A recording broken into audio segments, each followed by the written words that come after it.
Hello everybody, hope you're having a fantastic day today. Thank you so much for checking out the video. Today I have the ultimate raid build for you. I assure you, if you get this build together and everything I show you in this video, you will have no problem running raids. Let's get into it here. Apologize for the voice, I'm a little bit under the weather. But let's get into the perks here that we're going to be using.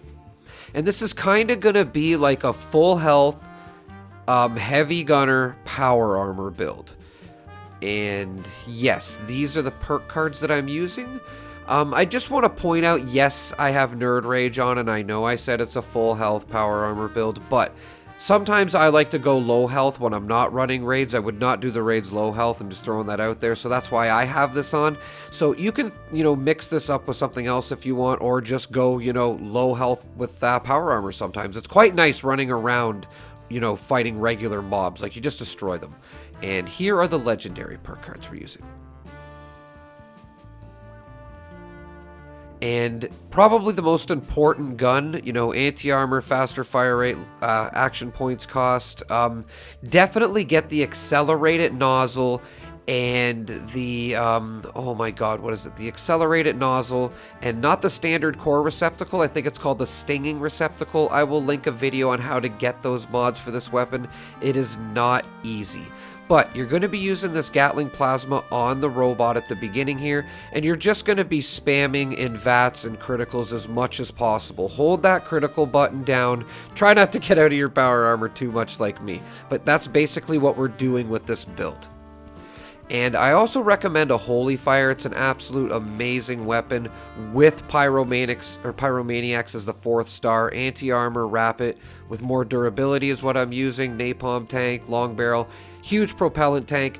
This thing I find definitely comes in handy. I'm not always using the Gatling Plasma.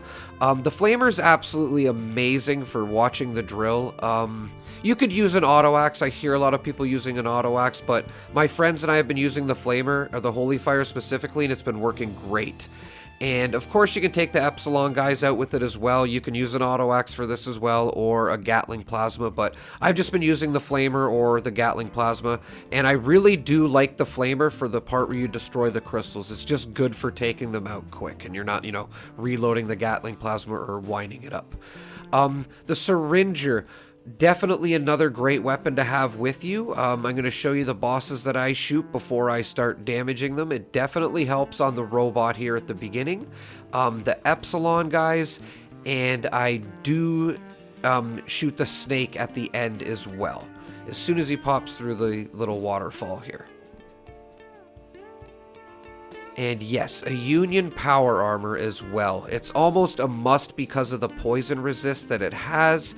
Can be a little bit of a grind to get from expeditions. They've been out for a while now. I'm sure most of you know how to get it, but just in case you don't, you can get it at the White Springs Resort here. You do have to go to the White Springs Refuge, and then you can go talk to Giuseppe over here and buy the plans with caps. And I'm going to show you all the armor that I'm using, every piece, and all the mods and all the legendary effects.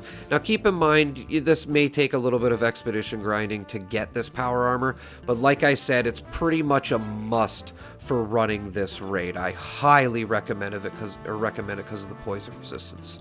And yes, just to go over, I do recommend Overeaters. It is an amazing, definitely the best prefix to have on armor in my opinion. Maybe a couple of pieces with Powered on it for the 2nd star, and Poisoners. I also use Arms Keepers for the 3rd effect. And for the 4th effect, like Reflective is a great one. What's another one? Limit Breaking is another one that I use.